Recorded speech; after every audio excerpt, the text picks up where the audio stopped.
రాష్ట్రం రెండుగా చీలిపోతే సీమాంధ్ర ప్రాంతాన్ని సత్వరంగా అభివృద్ధి చేయడానికి చంద్రబాబే సమర్థుడైన నాయకుడని ఆ ప్రాంత ప్రజలు భావిస్తున్నారు.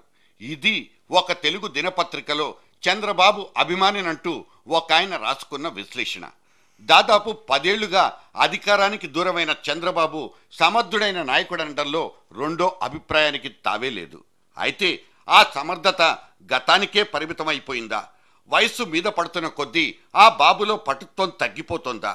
ప్రస్తుత రాజకీయాలు నడుస్తున్న తీరుతెన్నులతో ఆయన తన పార్టీ పగ్గాల్ని ఒడిసి పట్టుకుని చాకచక్యంగా నడిపించుకోలేకపోతున్నారా? ఆయన పార్టీ శ్రేణులకి ఆయన మీద నమ్మకం సడలిపోతుందా? ఒకప్పటి ఎన్టీఆర్ తరుణంలో కూడా అన్నీ తానే అయి అపర చాణక్యుడిగా చక్రం తిప్పేసిన బాబులో మునుపటి జోష్ కనిపించడం లేదంటున్నాయి ఆ పార్టీ శ్రేణులే.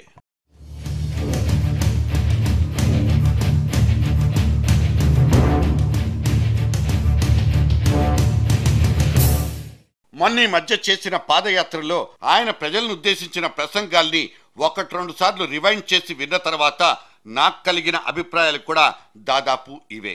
ఆత్మస్థుతి, పరనింద, ఆశాంతం అవినీతి రొంపిలో ఇరుక్కున్న జగన్ మీద ఎక్కుపెట్టే బాణాలు, దోపిడీ దొంగల పార్టీ, దొంగబ్బాయి, కాంగ్రెస్ల మ్యాచ్ ఫిక్సింగ్లు వగైరా వగైరాల ప్రస్తావనలే. అవతలి వాళ్లను ఎండగట్టడానికే పదే పదే చేసే ఈ అవినీతి ప్రస్తావనల మూలంగా గతంలో తన పార్టీ ఎటువంటి ప్రయోజనాల్ని వనగొచ్చుకుందనే విషయంలో బాబు ఇంకా విశ్లేషించుకున్నట్లు కొంచెం కూడా కనబడదు. మొన్నటి ఉప ఎన్నికల్లో ఈ అవినీతి ఆరోపణలు ఎదుర్కొంటున్న జగన్కే జనం పట్టం కట్టారన్న విషయం కళ్లకు కట్టినట్లు కనిపించినా తిరిగి అదే రాజకీయ వ్యూహాన్ని బాబు ఆశ్రయించడం ఆయన వైఫల్యాన్నే సూచిస్తుంది. అంతేకాదు, గతంలో ప్రభుత్వాల్ని, నేతల్ని ఇరుకునబెట్టే విషయాల్లో ఎప్పటికప్పుడు కొత్త పంథాలు, ఆలోచనలతో, రకరకాల ఎత్తుగడలతో ముందుకొచ్చిన తెలుగుదేశం ఇవాళ భావ దారిద్ర్యంతో కొట్టుమిట్టాడుతున్నట్టు కనిపిస్తుంది.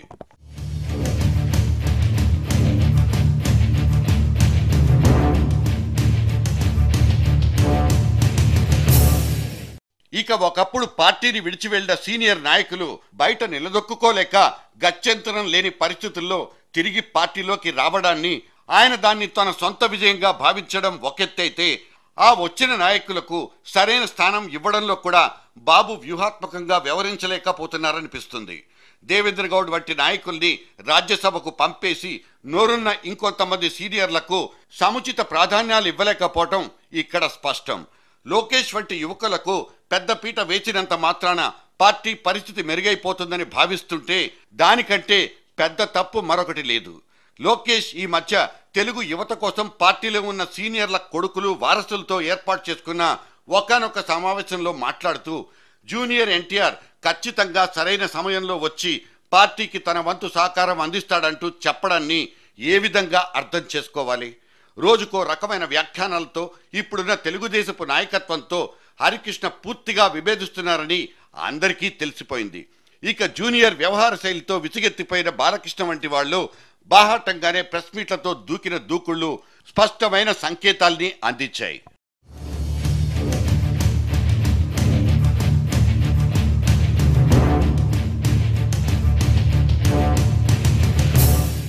జూనియర్ సిఫార్సు చేసిన వాళ్ళు జగన్ వైపు వెళ్లడమో లేక చూడడమో చేస్తే దాంతో ఇక్కడ పార్టీ హెడ్ క్వార్టర్స్లోనూ, అక్కడ కృష్ణా జిల్లాలో రగిలిపోయిన అసంతృప్తులు, రాజకీయ పరిణామాలు కూడా అందరికీ తెలిసినవే. అయినా ఇంకా ఆ జూనియర్ వచ్చేస్తాడంటూ ఇక్కడి రాజకుమారుడు సెలవిచ్చుకోవడంలో ఆంతర్యం ఏమిటో అంతుబట్టదు. ఆయన గారి ఆంతర్యం సంగతి అటుంచితే ఆ మాటల్ని సునాయాసంగా, అమాయకంగా ఎలా నమ్మేస్తామంటూ ఒక యువ నాయకుడు బయటకొచ్చి లైట్ తీసుకోమంటూ చెప్పడాన్ని మనం గమనించాల్సిందే.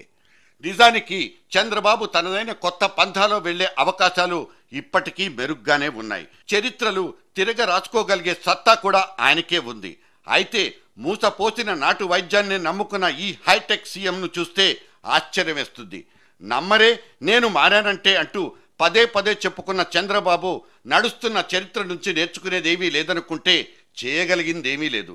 పట్టుకోవడానికి రేపటి రోజున ఆకులు కూడా ఉండవు. Better late than never.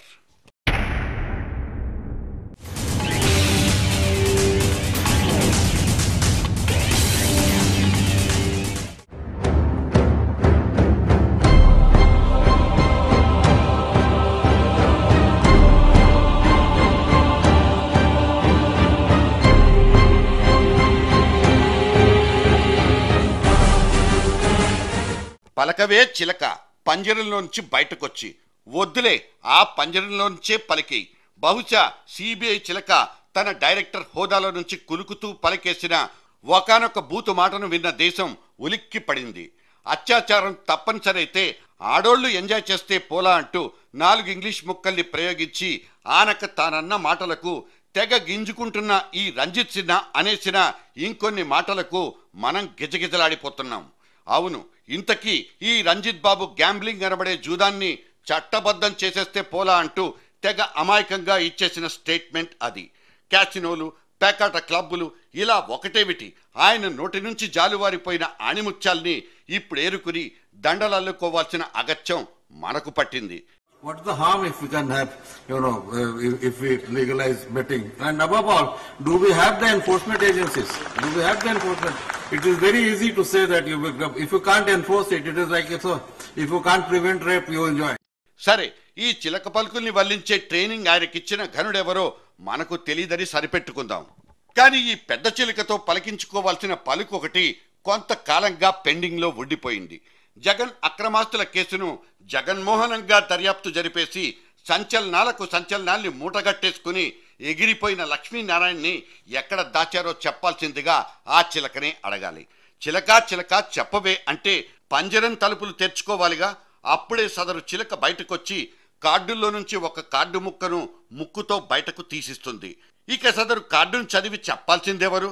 తన పొట్టకుటి కోసం పంజరంలో బంధించిన దాని ఓనరేగా.